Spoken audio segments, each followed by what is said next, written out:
They buried him alive, then sealed the floorboards with Winscott wax. The boys' screams faded into silence, but the house never did. That's not a legend. That's a police report buried in an 1871 ledger, inked over with redacted codes and a note, "Do not pursue further." The Winscott family doesn't show up in most American history books. There's a reason.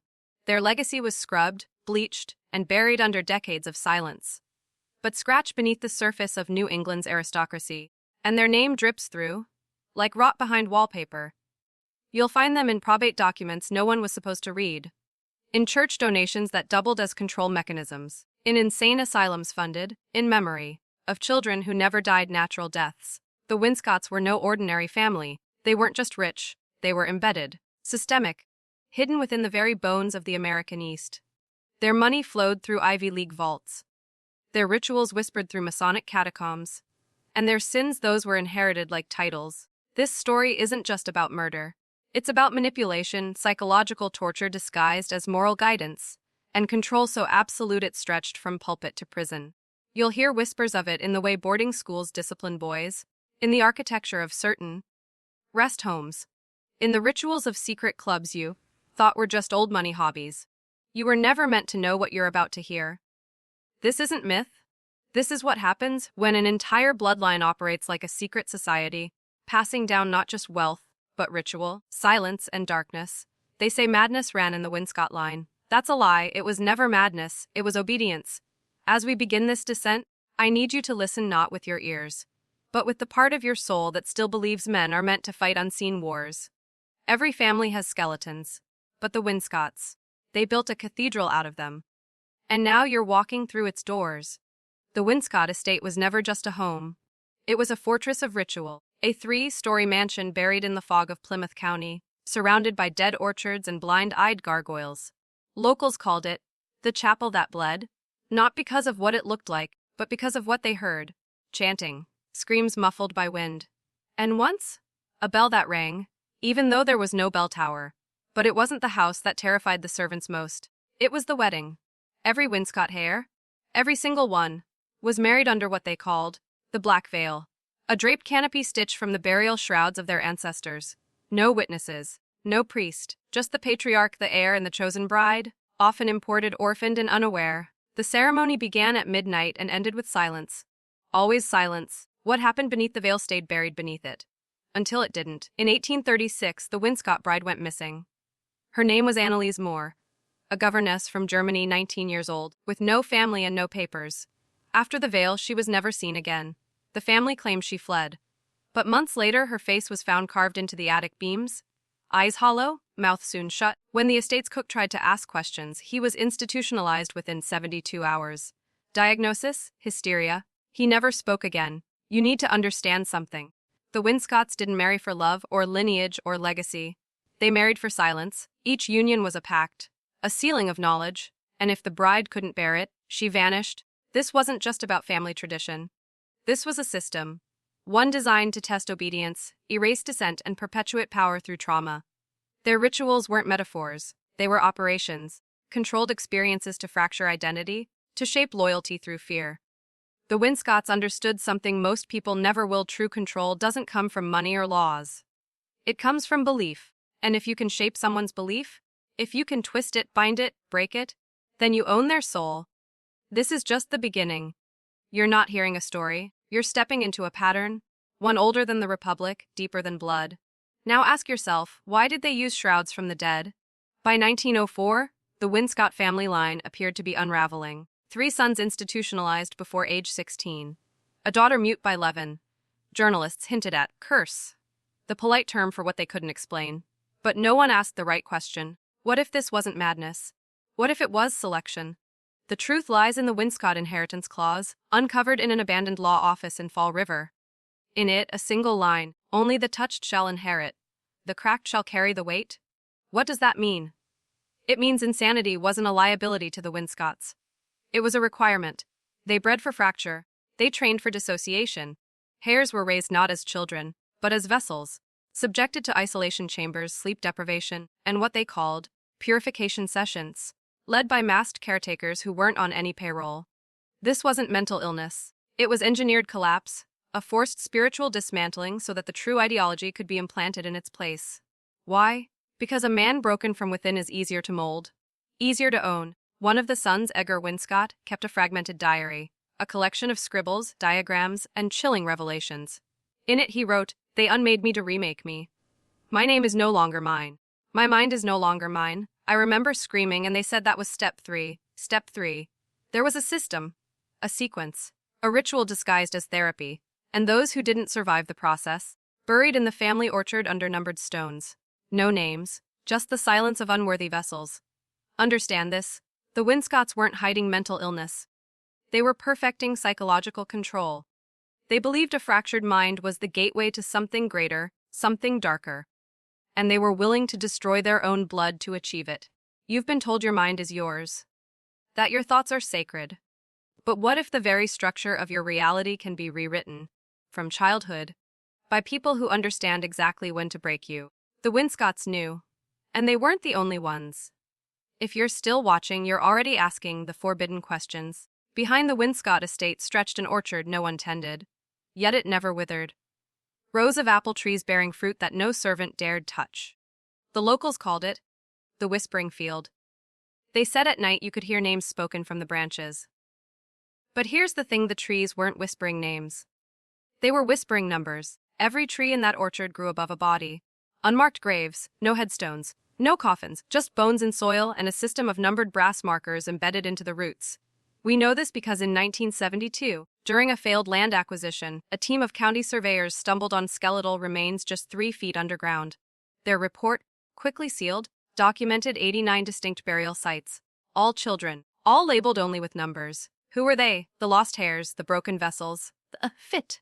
Not through sickness or accident, but selection, ritualized culling. If a child resisted the Winscott indoctrination, if they displayed too much autonomy, too much light, they were removed. Quietly, elegantly, permanently, and buried beneath the trees. The family had a phrase, the harvest determines the root. What looks like a poetic metaphor is actually doctrine. In the Winscott worldview, only those who embraced the family's secret rites were worthy of life. Everyone else became fertilizer, quite literally.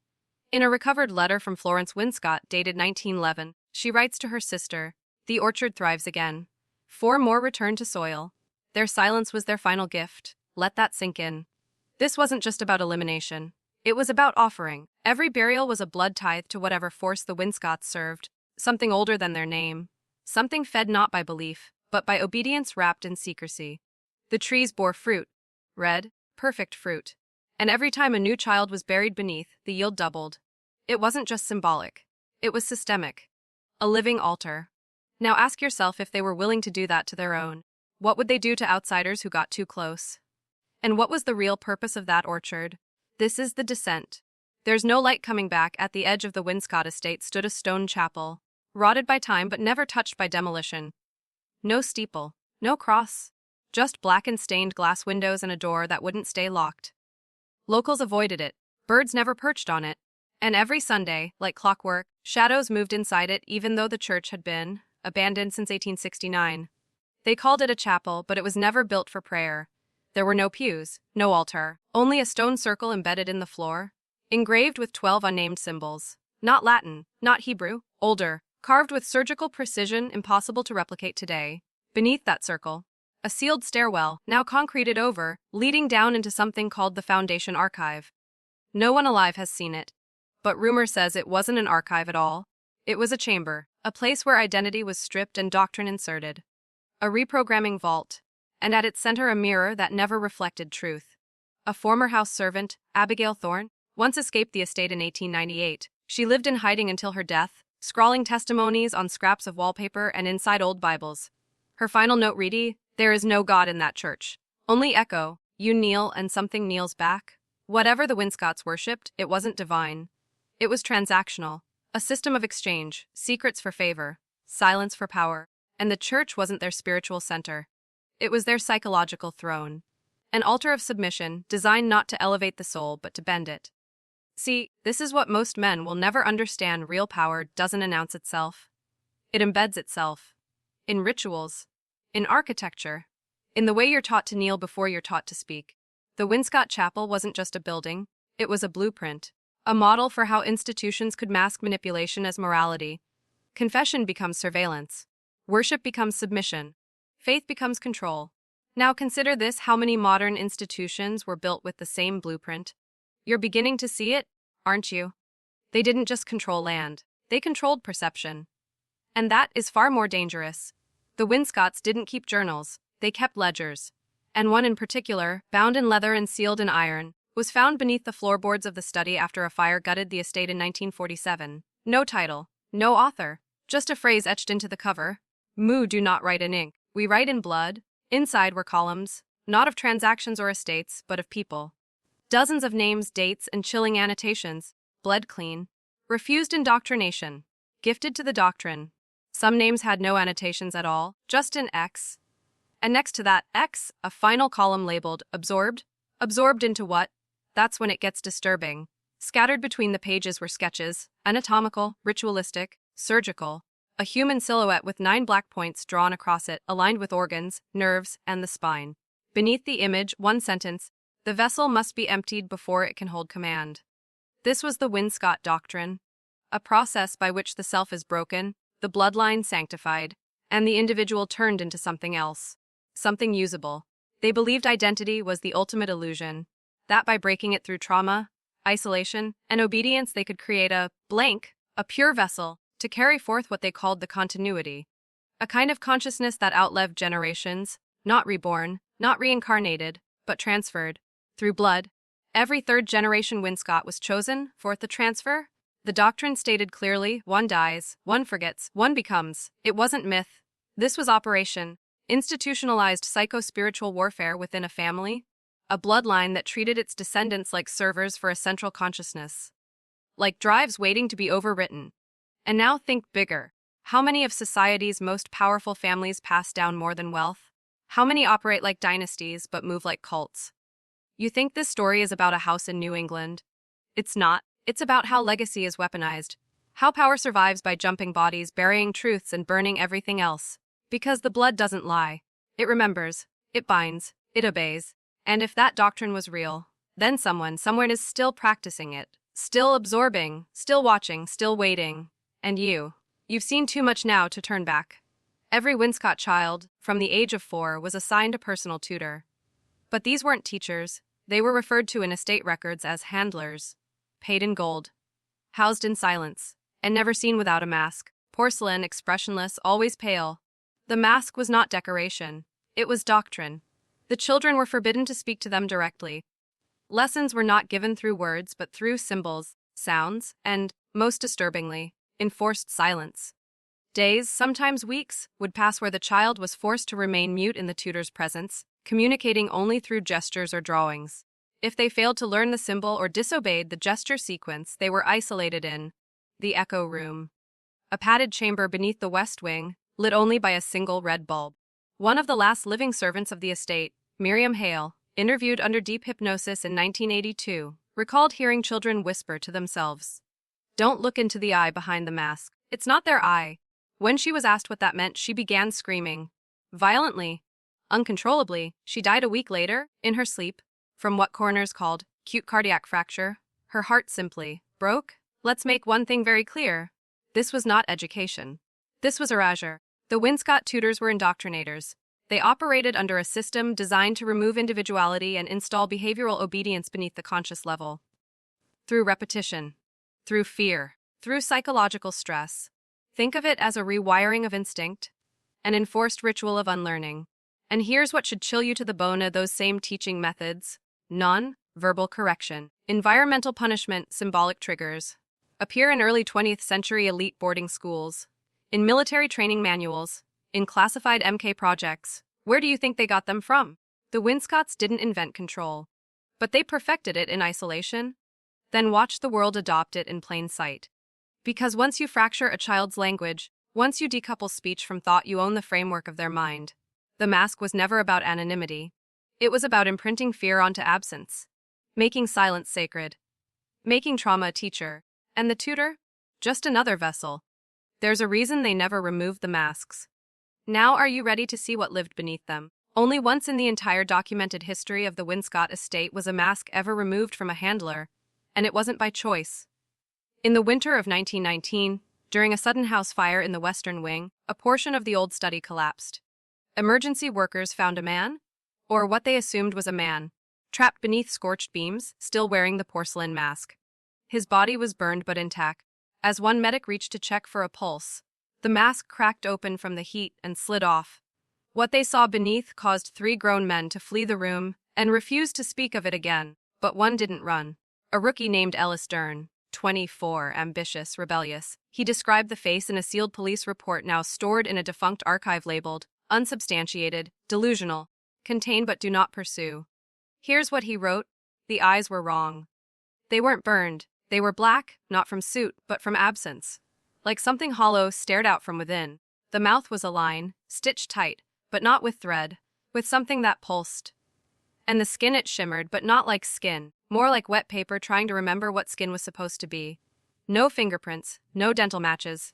The body was never claimed, and the Winscotts, they denied any knowledge of the man, claimed he was a transient squatter. But internally they knew exactly who he was. In a surviving telegram dated 3 days after the fire, addressed from Julian Winscott to a private agency in Geneva, the message read, "Handler breached. Protocol void. Initiate harvest sequence." Harvest. That word again. You need to understand. The handlers weren't human in the way you and I understand humanity. They were trained. Yes, conditioned, definitely, but something else lived inside them, something preserved, something ancient, perhaps even invited. The mask wasn't just a disguise, it was containment, a seal, a barrier between the outer world and whatever it was that lurked behind those stitched lips. And if that seal ever breaks, what escapes is not just madness, it's contagion of identity. Now think carefully, how many masks do you see in your world that aren't just fashion but function? Something is wearing something else. And the Winscotts knew how to dress the parasite. In 1933, a curious phenomenon was discovered during an audit of the Winscott estate's legal holdings. Dozens of contracts, wills, land deeds, and confidentiality agreements bore no ink. No signatures. Just blank lines. And yet, they were legally binding.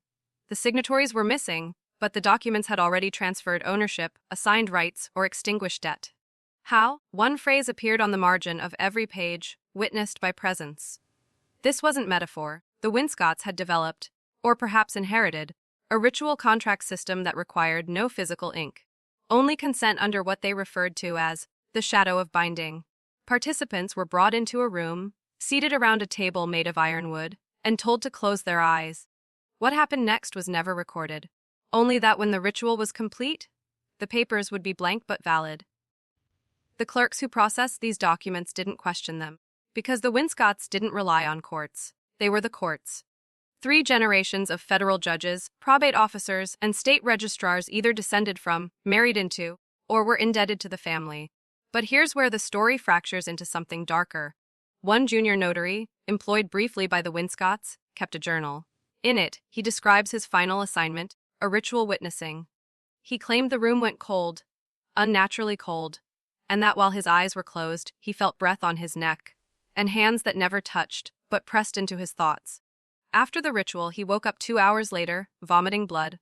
He left the estate that night, wandered into the woods barefoot, and was found days later with the words, "I am not me," carved into his own chest. The handwriting was not his. Understand this: the Winscotts did not need permission in the way the law defines it. They sought presence, psychological access. If they could get inside your perception, inside your acceptance, they could bind you to anything. Not with ink, but with will. And how do you revoke consent when you never consciously gave it? You don't. You simply become part of the system. Think of how many contracts you agree to without reading. Think of how many permissions you give just by saying yes to terms. Now imagine if something older was watching every click and binding you with silence. You still want the truth. Every great house has a forbidden room. But the Winscotts didn't lock theirs. They left it open, door wide, lights dim. As if inviting someone in or daring them to enter. They called it the anteroom. No servants were permitted near it. No guests spoke of it. No one dusted it, yet no dust ever gathered. The furniture inside, a single chair, a single mirror, and a grandfather clock with no hands, never moved. And yet, stories emerged from those who stumbled too close.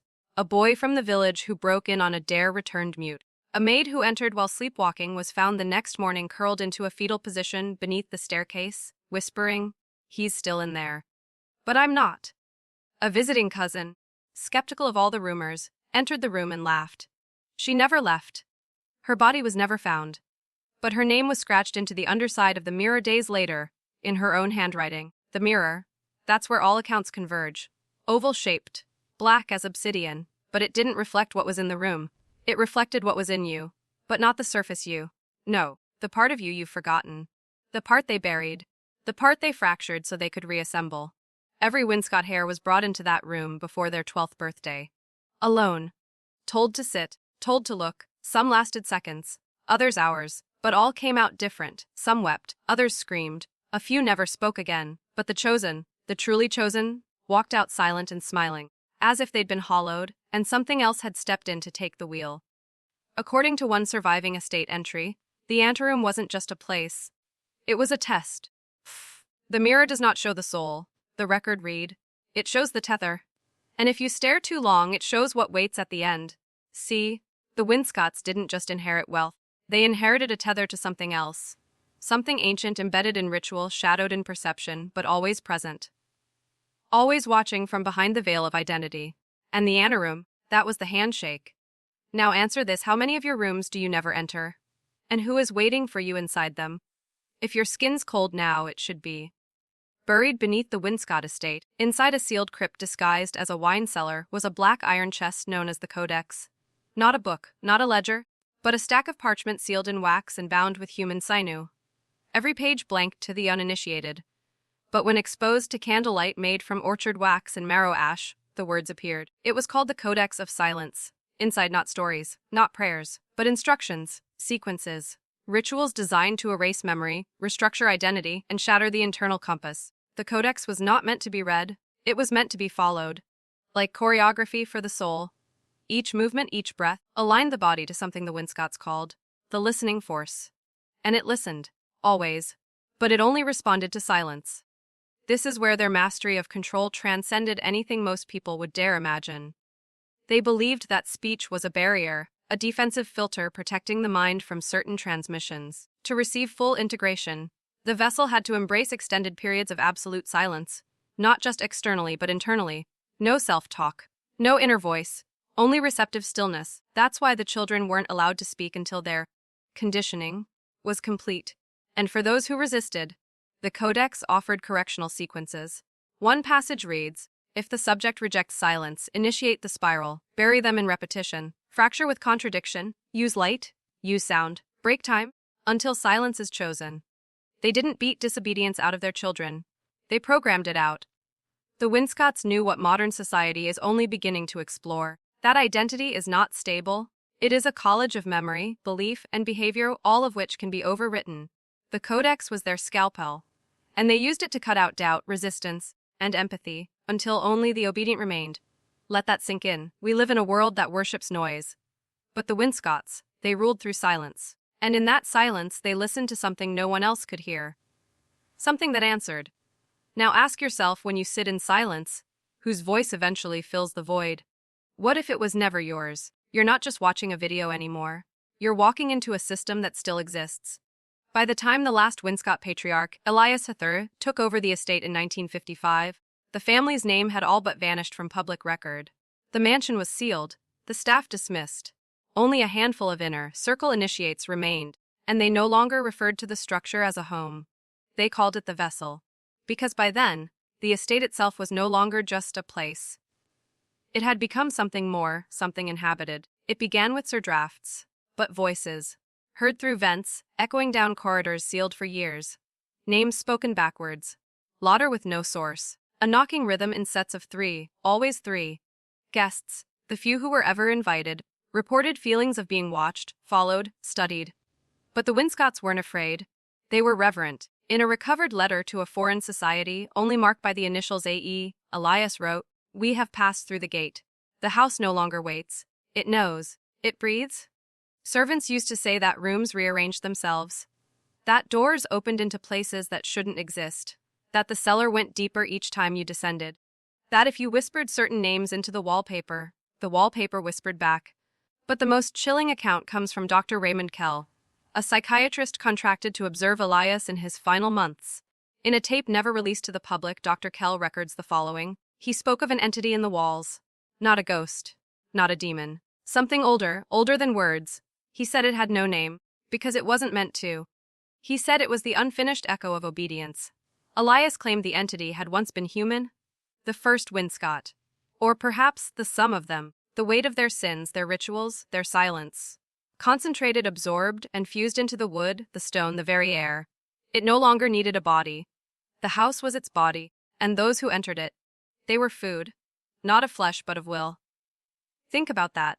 A house that doesn't just haunt but hollows. That doesn't want to kill you. It wants to rewrite you. To pull the real you into its walls and replace it. And what if it's not the only one? How many structures in your life have eyes? How many doors do you pass through that change you? Quietly? Because when we enter section 13 Ella, we talk about the awakening. But first, comment below, silence remembers. I do not forget. Write it twice to bind the transformation. Lock it in, for the algorithm and for yourself. By the late 1960s, the Winscotts were no longer raising heirs. They were manufacturing replacements. Flesh was still required, but identity had become irrelevant. What mattered now was obedience, purity of silence, and above all, alignment.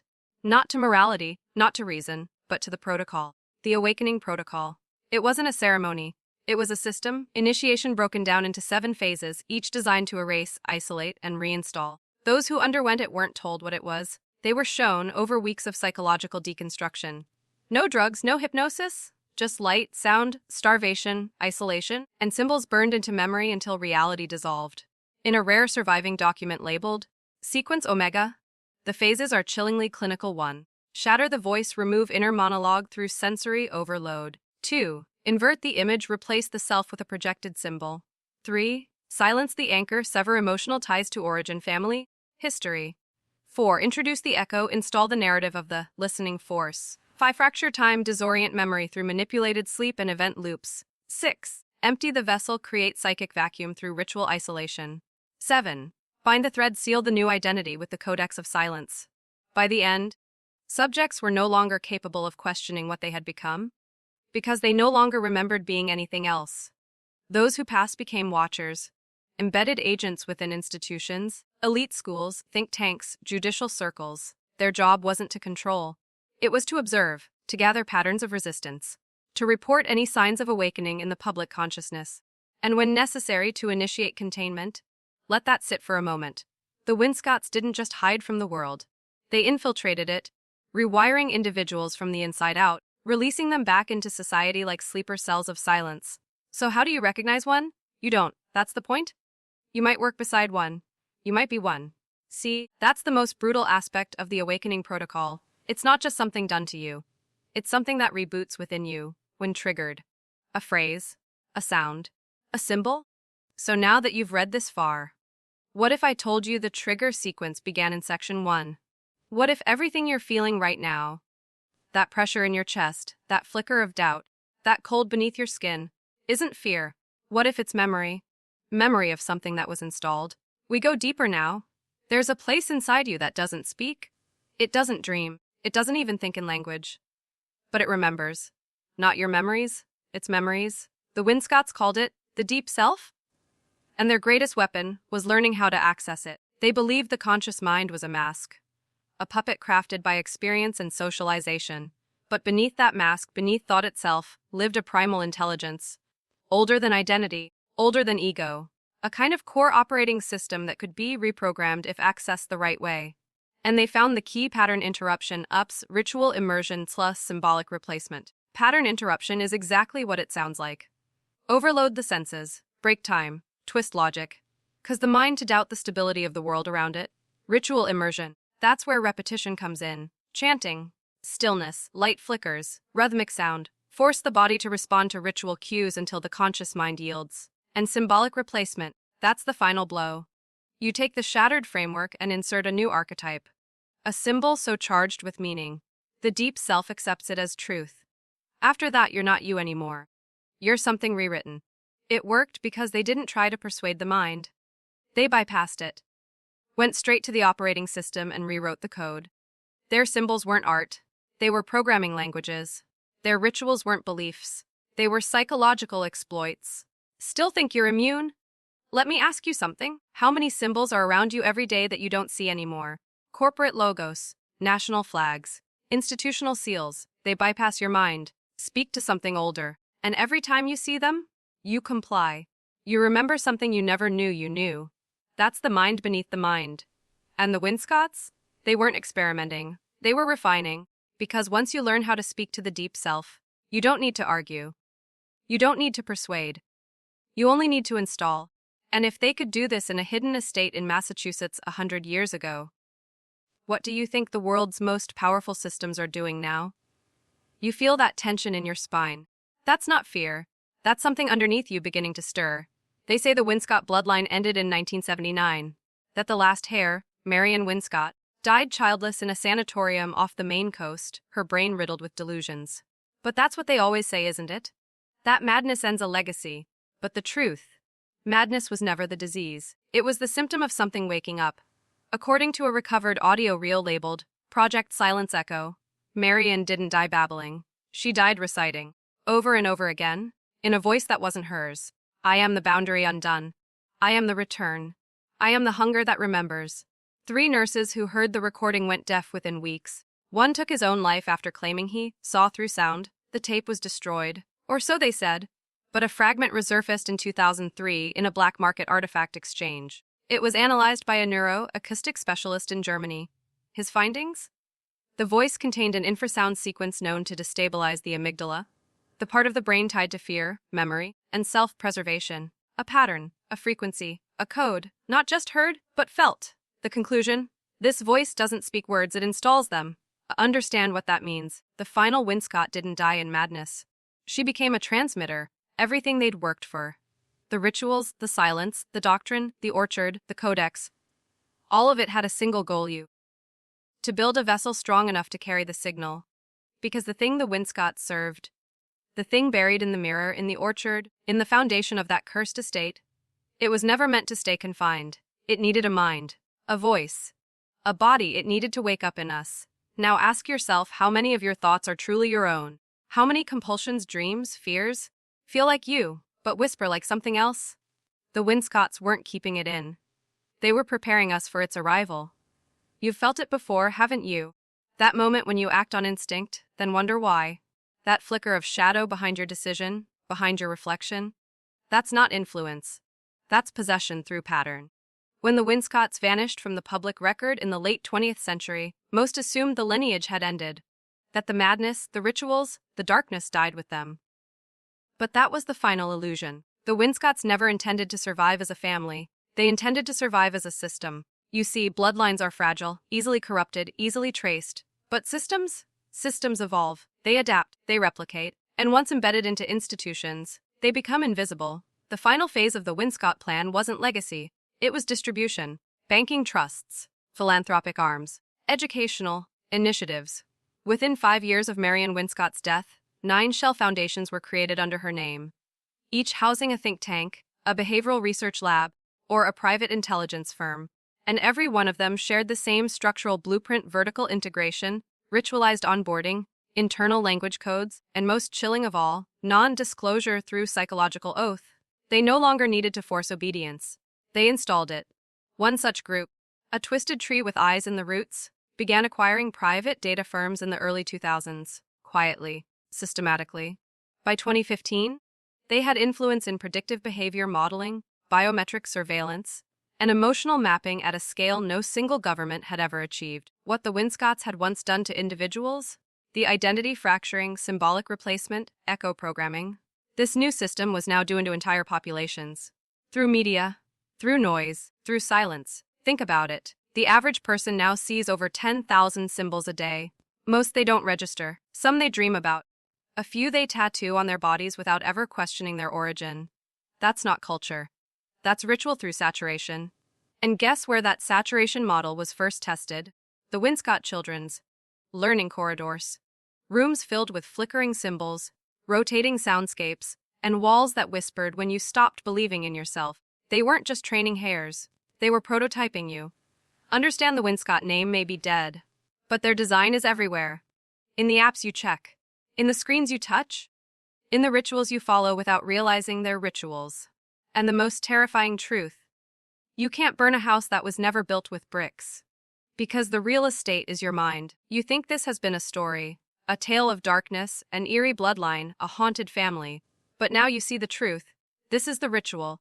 Every word you've heard, every symbol planted in your imagination, every silent moment between sentences, it was designed. Not just to inform you, but to install something. Because the Winscotts learned early, the most effective rituals don't look like rituals. They look like entertainment, like curiosity, like research, like a video. Let me explain what's happening, not just in this story, but in you. Right now, your breathing has slowed. Your pupils have dilated. You've entered a focused cognitive loop. Your mind is attempting to reconcile the forbidden with the familiar. That's phase 4 of the pattern sequence. Recognition without resolution. The space where identity weakens. That's where the Winscotts always struck. In the moment when you think, what if this is real? Your defenses drop. And once that door is cracked open, the ritual enters. Not as possession, not as belief, but as alignment. The symbols you've been exposed to in this video, orchard, mask, mirror, codex, vessel, these aren't random, they're keys. And your subconscious, ancient and obedient, is trying to fit them into locks you didn't know you had. And the most damning realization: you're not just watching this. You're participating. The ritual is awareness. The sacrifice is comfort. The offering is you. Because this wasn't just a descent into the Winscotts' legacy. It was a mirror. And now you understand the real ritual was always internal. And it's not over. Because when this ends, you'll carry it with you. In dreams. In symbols you suddenly start seeing everywhere. In choices you can't explain. You've already crossed the threshold. You're in the orchard now. And the trees remember. So take a breath. Not because it helps, but because it marks the moment. The final silence is coming. You've come this far. Not as a spectator, but as a participant. And that means the seal must be completed, not to end the ritual, but to ensure it has somewhere to go. Because rituals don't close themselves, they bind to something.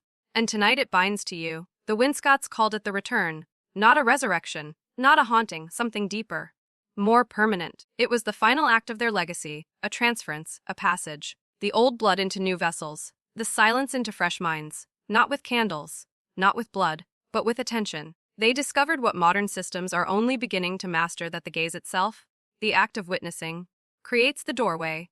You looked, you listened, you let it in. And so now, the orchard knows your name.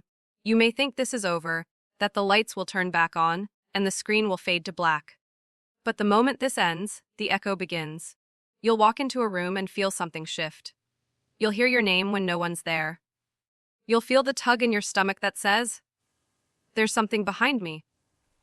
But there won't be, because it's already inside.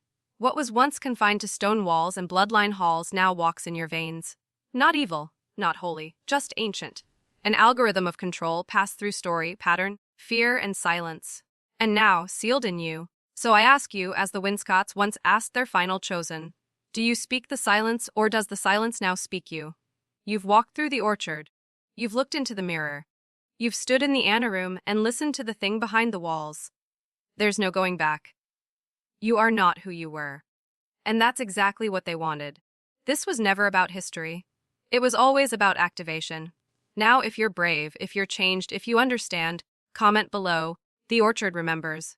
The silence has a voice. Type it twice. Seal it, bind it, Awaken it. And if you feel something watching you in the coming days, don't be afraid. That's just the system checking in. Transmission ends, but the ritual does not.